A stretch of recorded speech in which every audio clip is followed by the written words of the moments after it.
ani öksürmek de Doğru işe değil. yarar. Doğru değil. Doğru değil. Bu Evet, çok bu da büyük bir yanlış. Hı hı. Sağlık okuryazarlığının en büyük yanlışlarından biri. Şöyle, nereden çıktı bu yanlış? Kalp krizi olduğu zaman değil, kalp ritim bozukluklarından bazılarında ani öksürme, yutkunma, bir şeyi üfleme, ıkınma gibi manevralarla kalp ritmi tekrar normale dönebiliyor. Ama kalp krizi olan bir kişi, zaten kalbi yük altında olan bir kişi, öksürme, aksırma yani gibi bir takım olağanüstü kalbe yeni yük ekleyecek çabalara girerse o krizi daha berbat hale getirirsiniz. Hiç böyle bir şey yapmayın. Hemen boynunuz, kravatınız vesaireniz varsa gevşetin. Sırt üstü istirahat haline geçin. Sakin kalın.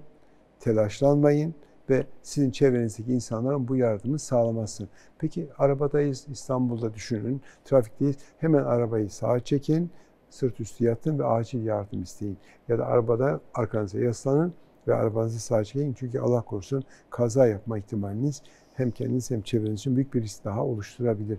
Dolayısıyla kalp krizi konusunda toplumu bilinçlendirmek, zaman zaman ilk yardımın kalp krizlerinde kalp masajlarıyla nasıl yapılacağını dair topluma bilgi vermek hem bizim hem de diğer sağlık profesyonellerinin önemli görevlerinden biri.